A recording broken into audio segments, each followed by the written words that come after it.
Olá, é um prazer mais uma vez nós estarmos aqui para estudarmos a Palavra de Deus juntos, aqui na nossa classe Esther, na Escola Bíblica Dominical da Igreja Batista Bíblica em Valparaíso.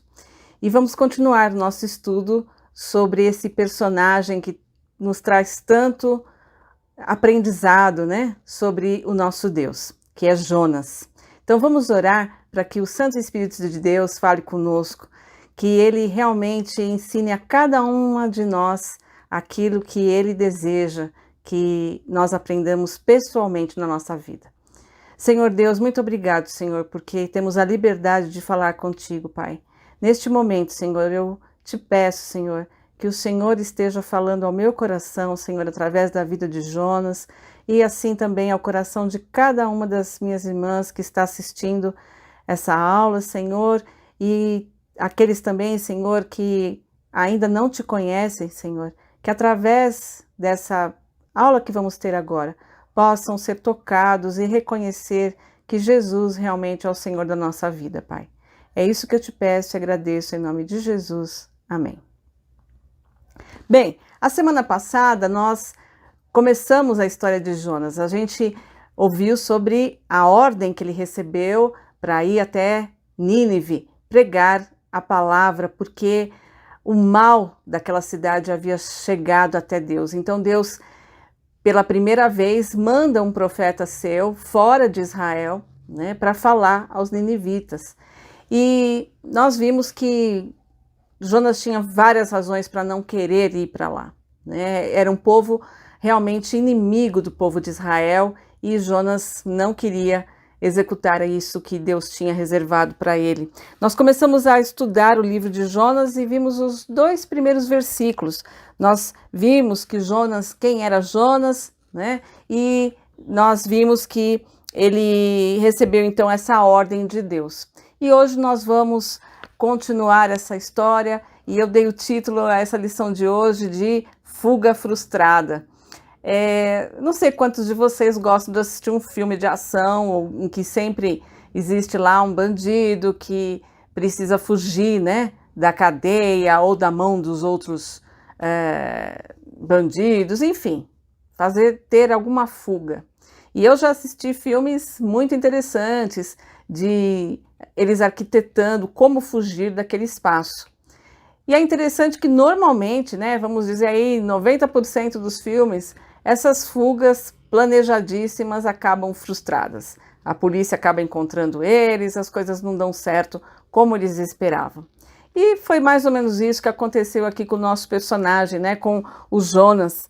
O nosso amigo Jonas, ele viveu também essa experiência de planejar uma fuga. O problema é que ele estava tentando fugir de alguém que é impossível fugir.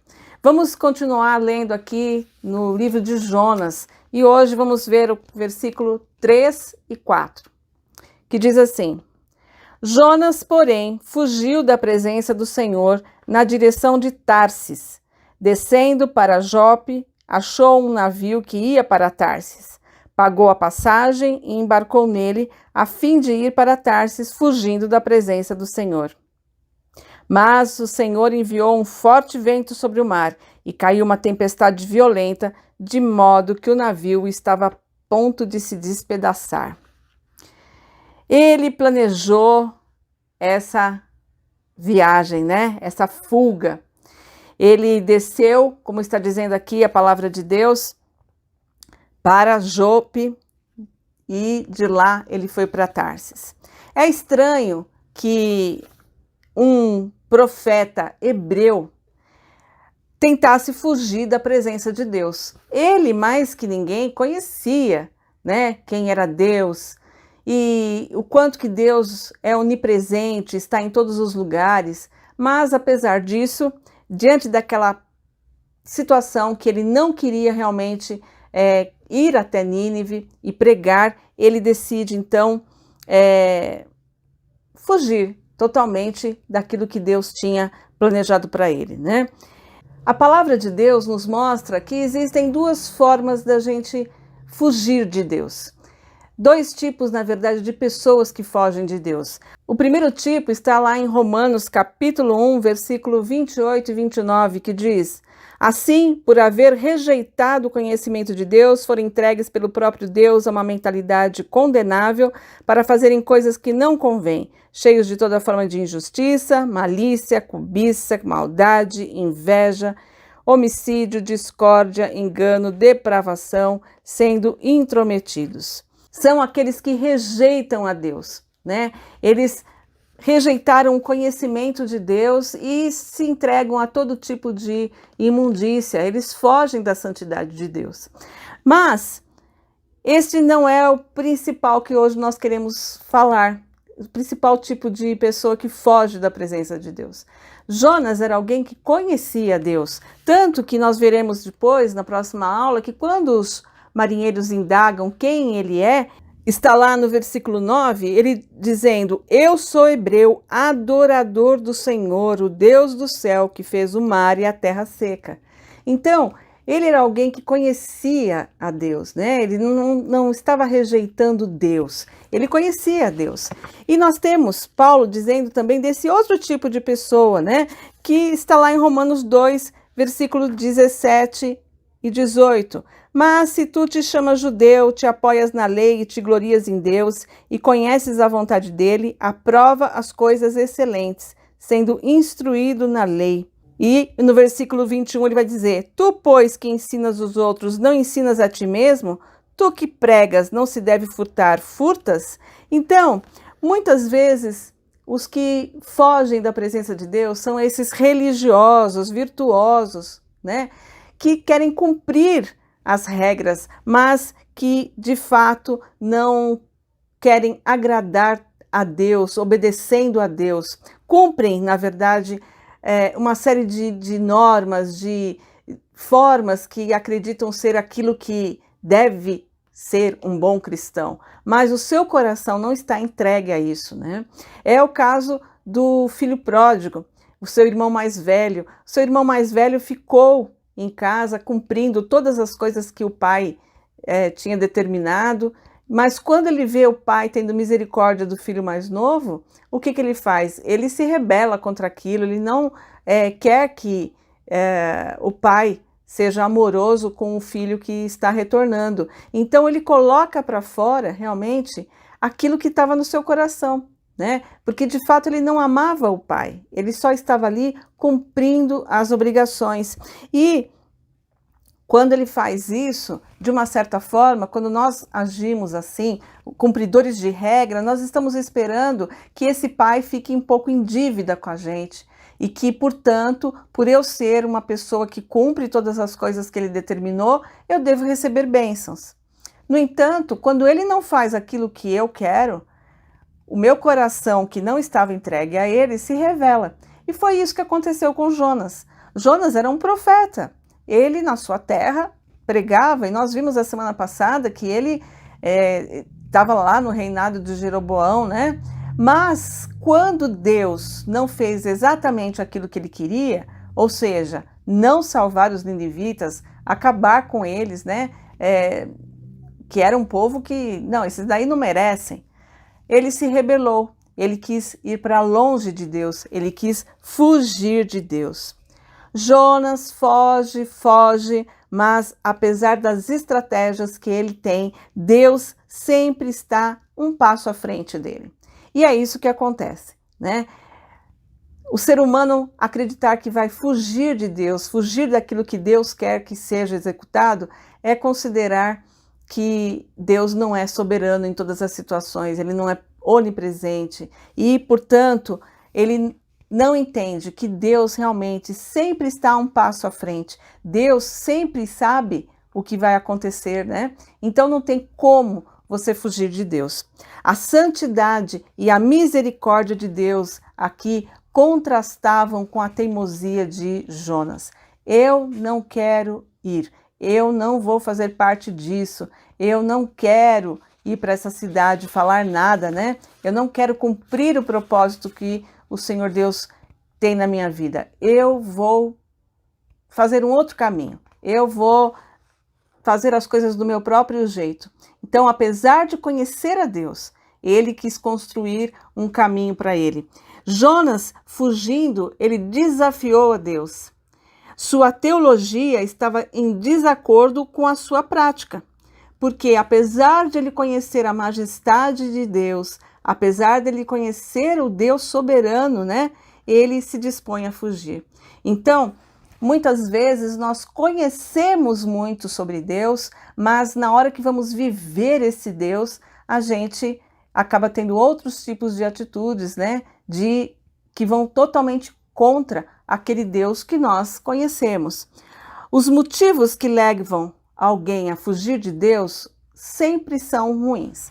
Ninguém foge de Deus para fazer uma coisa melhor. Ah, ele não está mais fazendo, né, aquilo que Deus quer, ele não está mais em comunhão com Deus, mas olha, você veja bem, ele é uma pessoa tão boa, ele está fazendo outra coisa que é tão boa, né, para as pessoas, ele está sendo uma boa pessoa.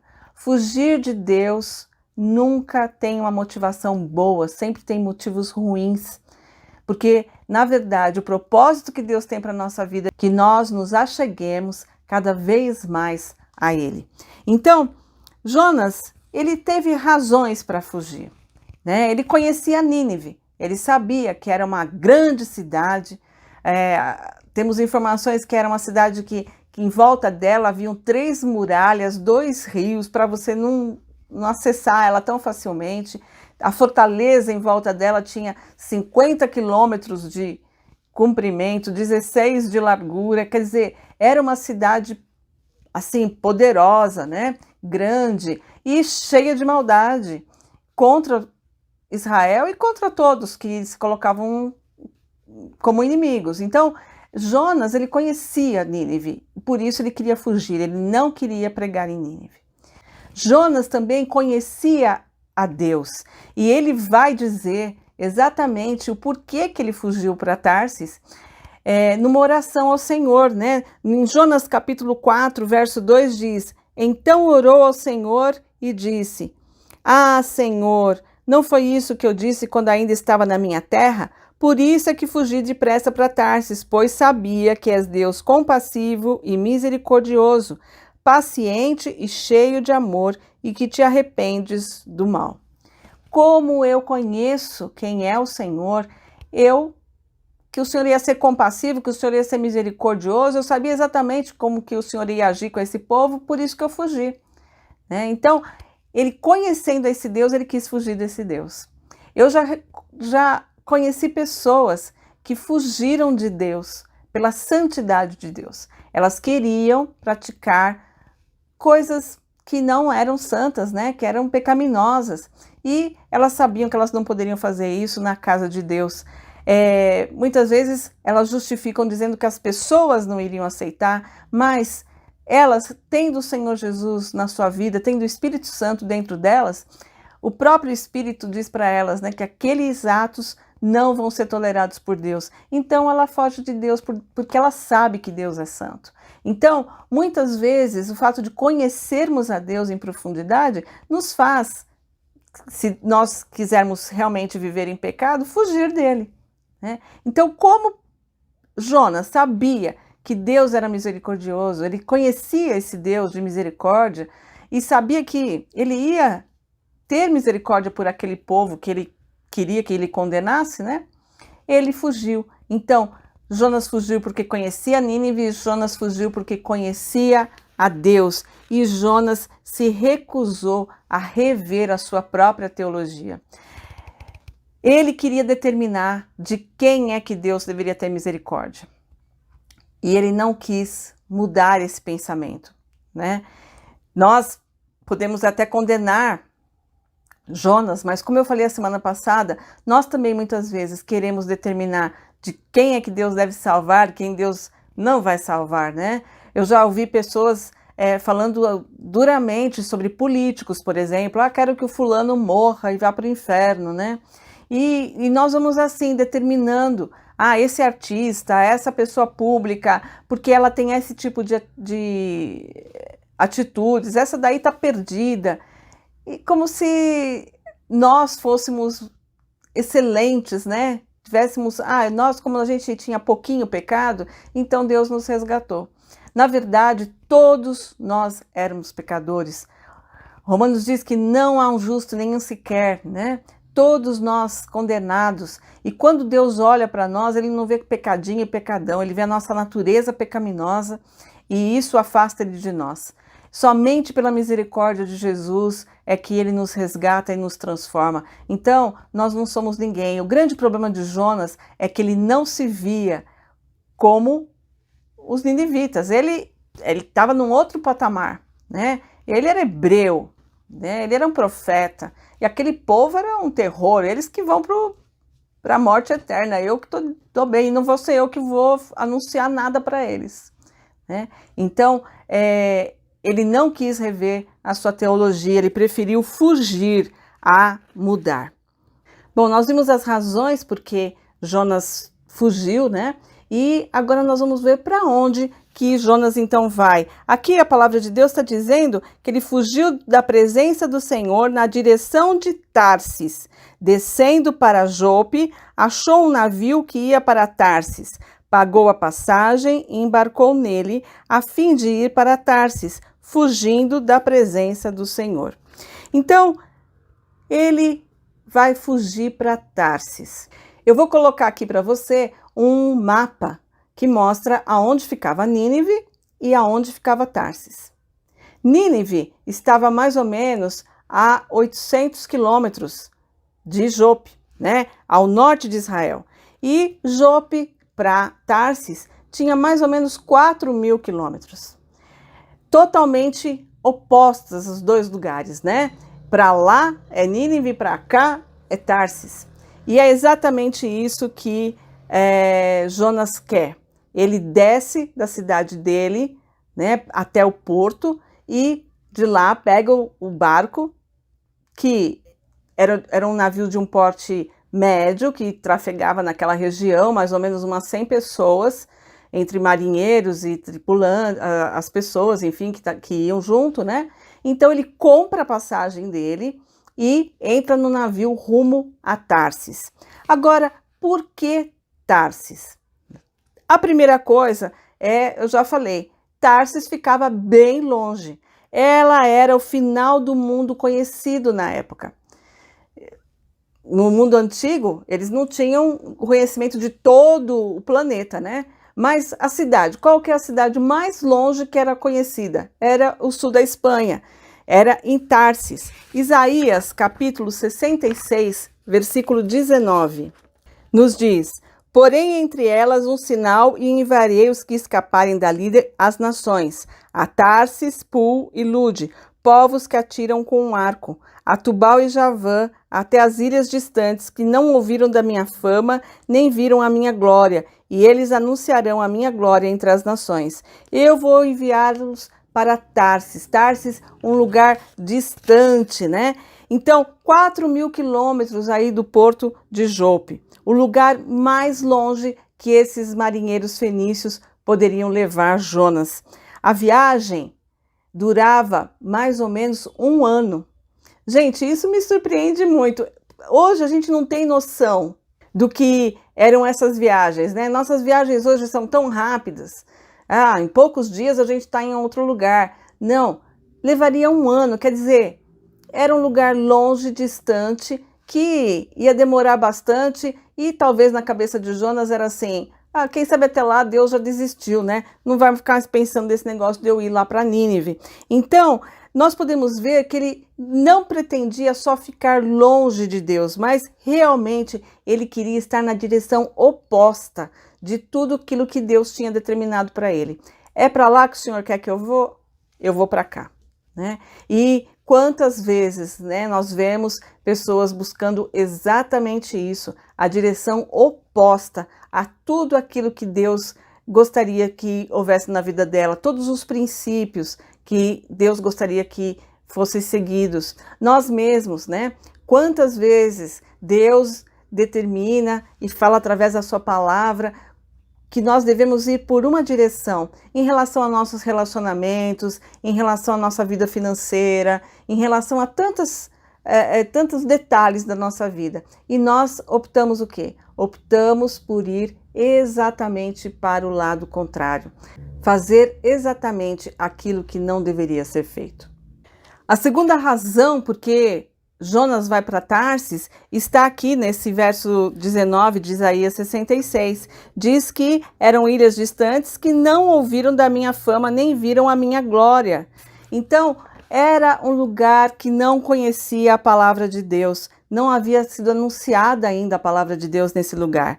Ele queria fugir da missão e do Deus da missão. Ele queria ir para um lugar que não houvesse ninguém falando de Deus, né? Uma rebelião declarada contra a soberania de Deus. Que tristeza você querer ir para um lugar. Vocês já ouviram pessoas falando, eu quero sumir, ir para um lugar que ninguém fale nada, que eu não seja cobrada, né? Você tem amigos, os amigos vêm para exortar, para falar da palavra de Deus, e essa pessoa fala, olha, eu quero ir para um lugar que ninguém me conheça, que ninguém saiba da minha vida, porque ninguém vai falar nada de Deus.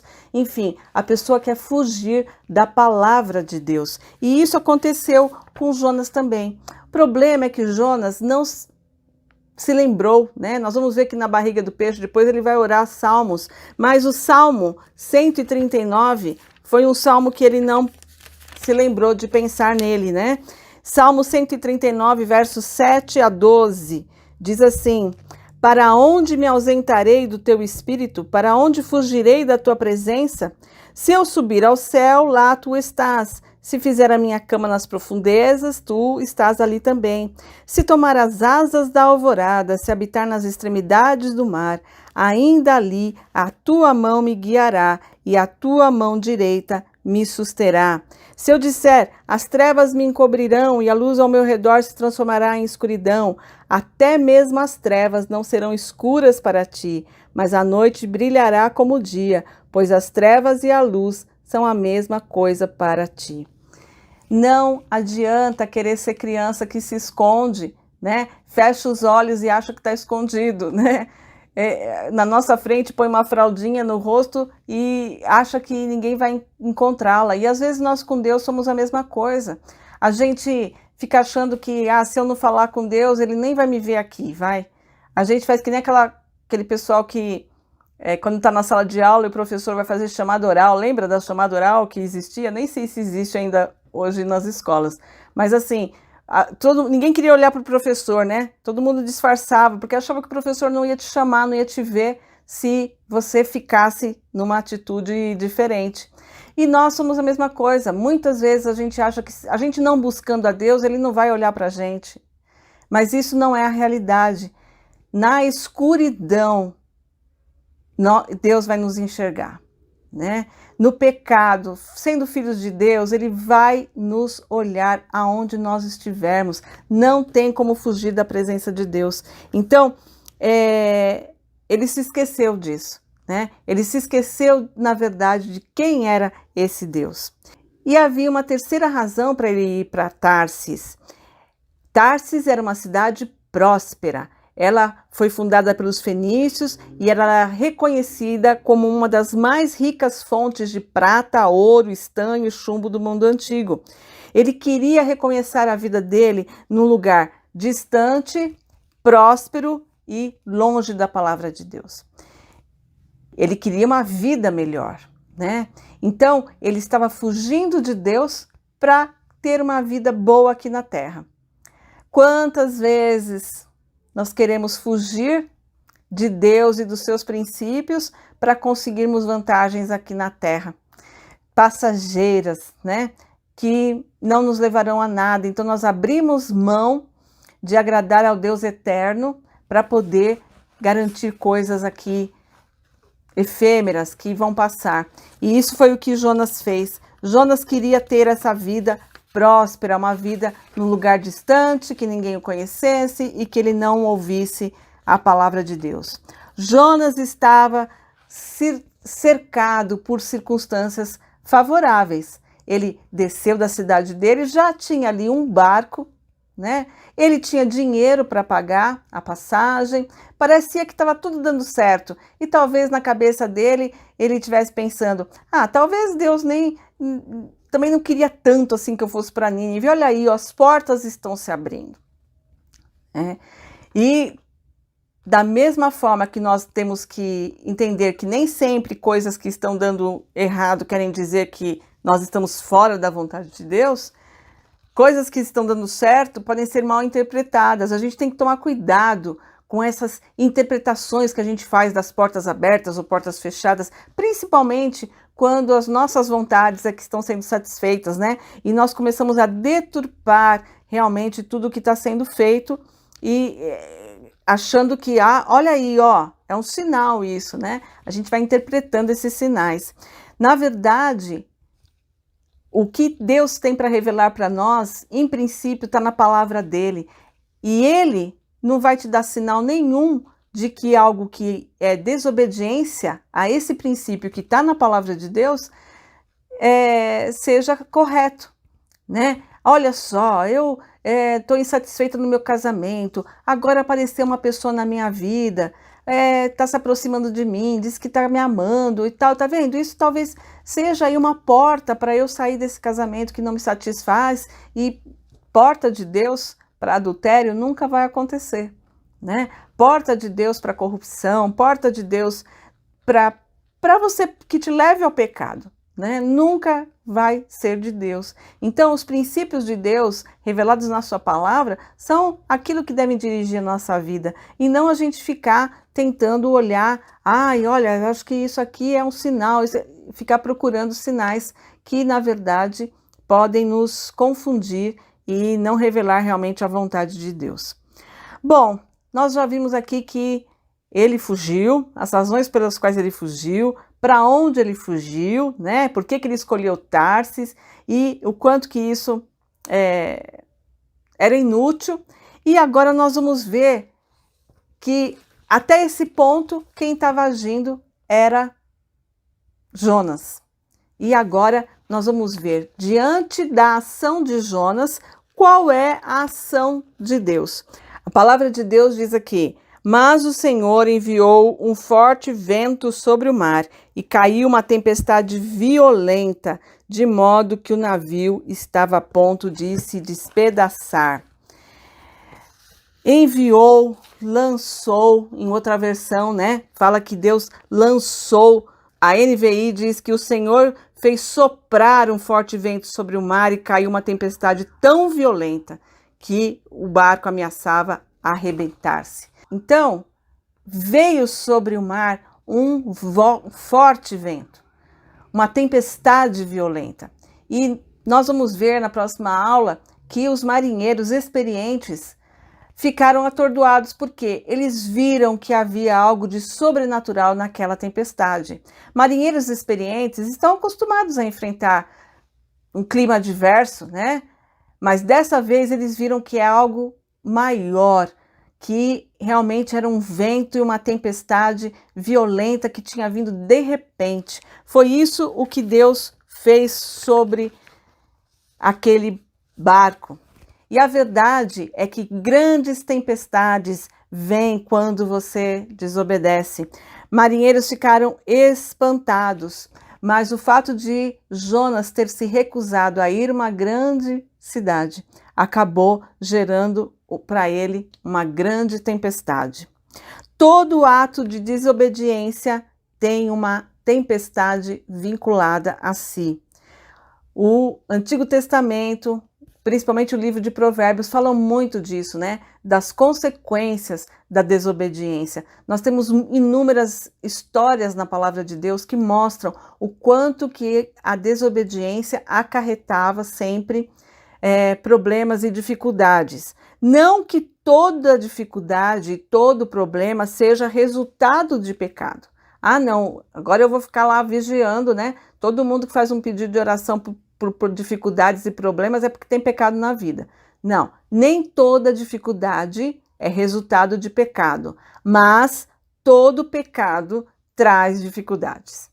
Então, pecar você não vai sair do outro lado ileso, né? Eu vou desobedecer, mas tudo bem, não vai dar em nada. Não, sempre vai haver consequências. Se pecarmos contra o corpo, contra os nossos relacionamentos, contra a sociedade, isso se voltará contra nós. Se você não cuidar do seu corpo, se você pecar contra o seu corpo, usar coisas que não deve no seu corpo, você não terá saúde, né? Se você não cuidar dos seus relacionamentos, tiver atitudes pecaminosas nos seus relacionamentos, né? Tiver mentira, tiver engano, tiver traição, isso vai voltar contra você.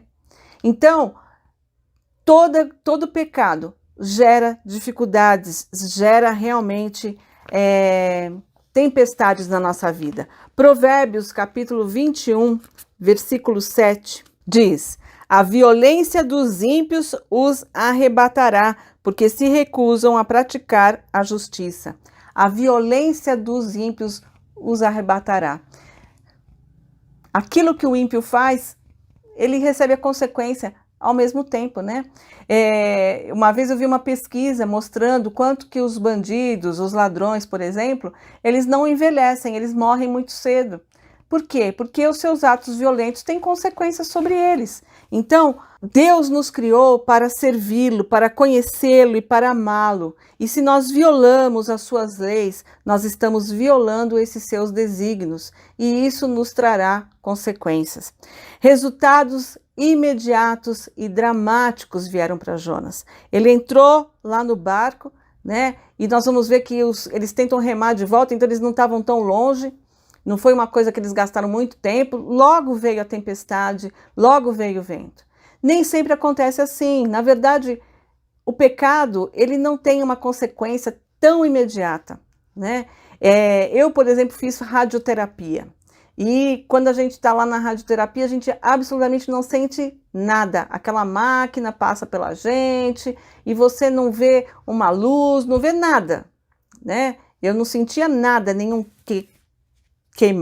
me queimando, nada.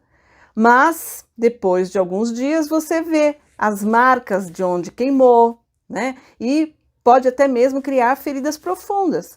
Então, o pecado é a mesma coisa. O resultado imediato dele pode até ser uma coisa maravilhosa, gostosa, né? Parecer muito, muito bom, mas a verdade é que ele vicia e acaba matando. E nós temos, então, essas consequências desastrosas do pecado. Mas no caso de Jonas, isso foi rápido, né? Os efeitos vieram rapidamente. Nós sabemos que o pecado, ele aprisiona as pessoas.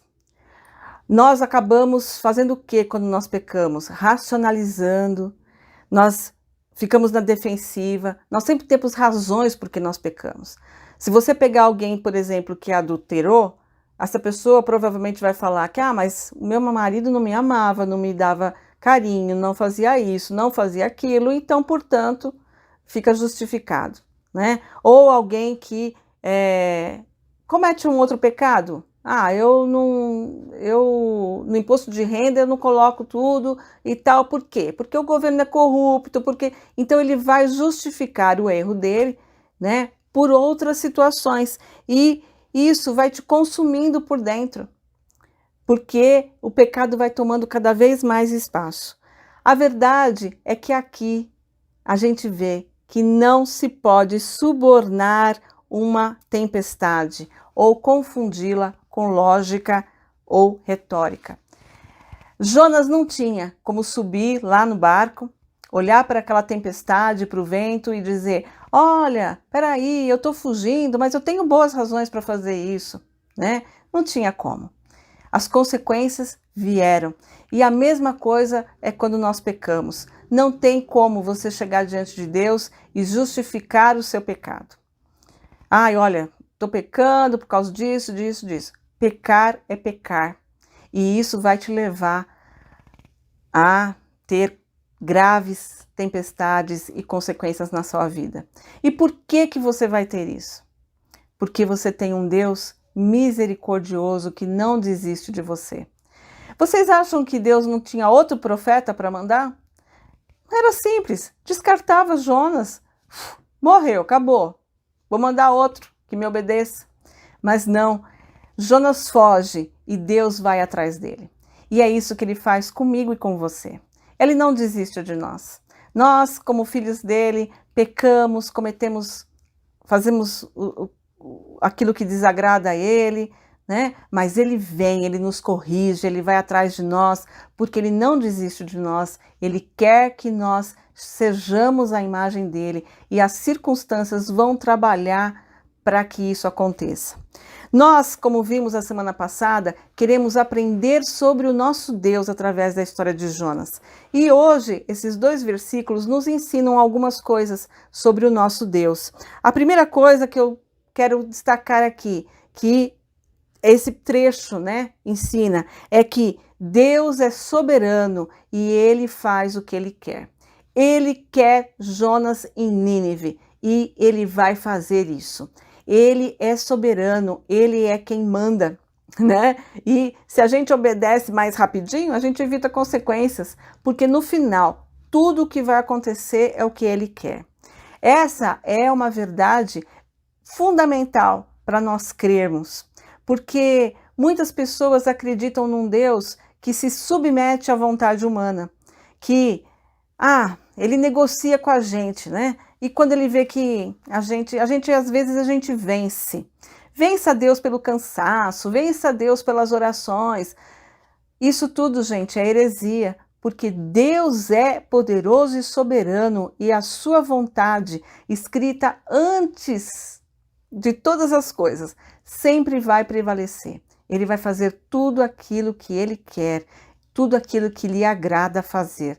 E é isso que ele fez aqui com Jonas. Vem a tempestade, nós vamos ver que o caminho, né, que ele vai ter até colocar Jonas lá em Nínive é um caminho em que ele vai organizando cada um dos fatos e das circunstâncias. E assim é comigo, com você.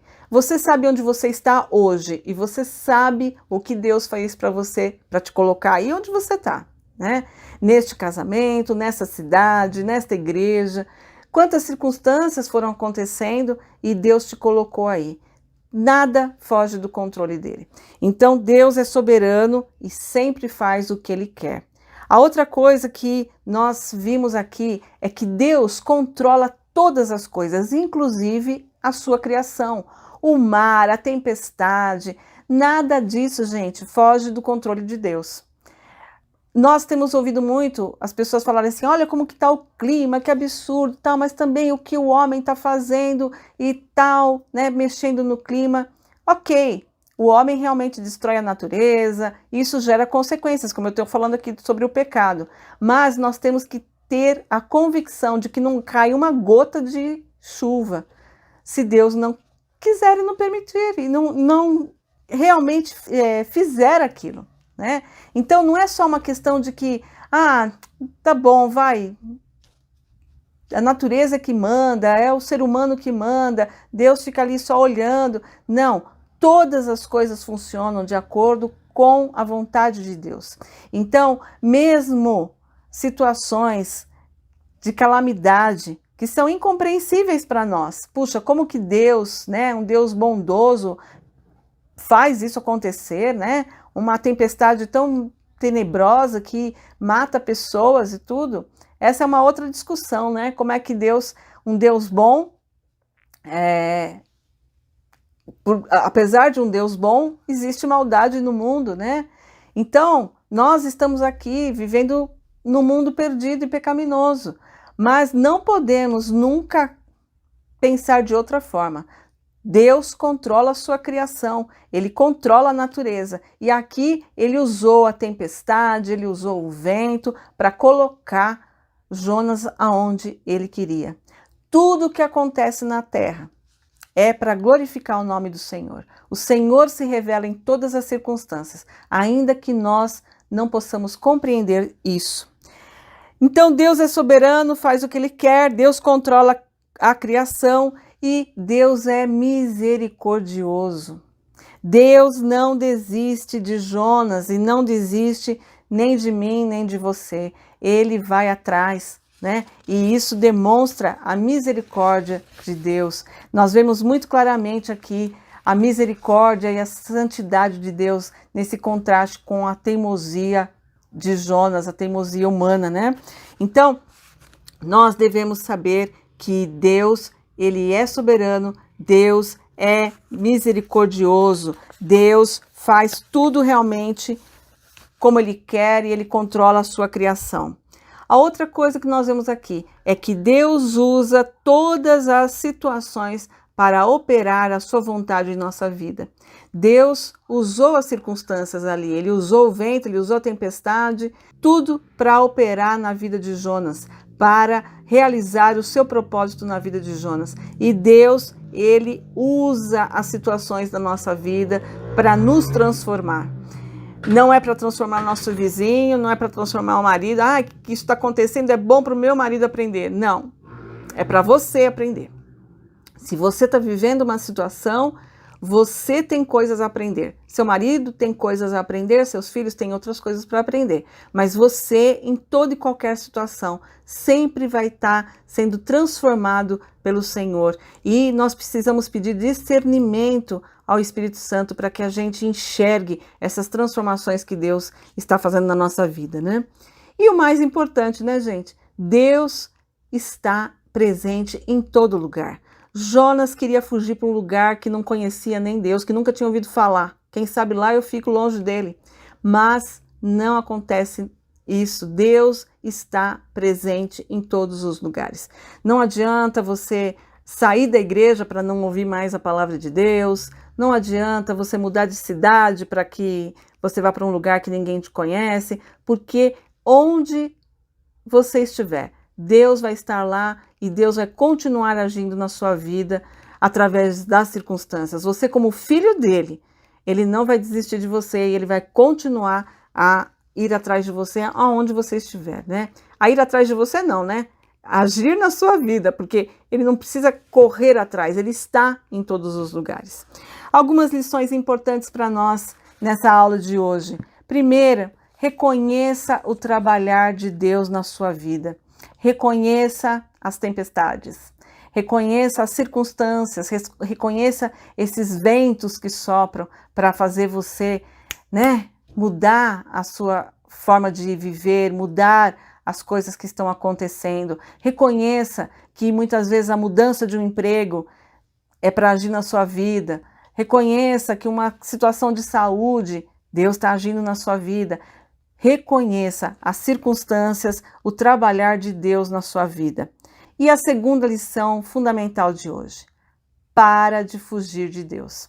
Às vezes a gente acha que fugir de Deus é só fugir de um ministério, né? De um propósito de missionário. Ah, isso aqui é para missionário, então era para ele ir pregar. Então eu não posso fugir de pregar. Então mas eu não estou fugindo, né? Eu estou aqui. Não, gente.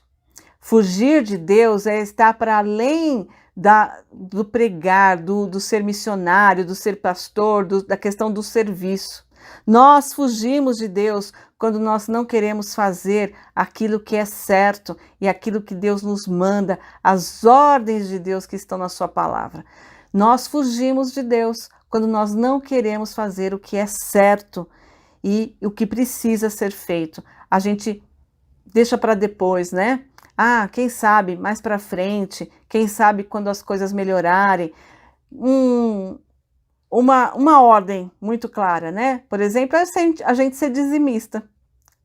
Devolver ao Senhor 10% daquilo que Ele nos dá. Você sabe o que é certo e o que é preciso ser feito e não faz?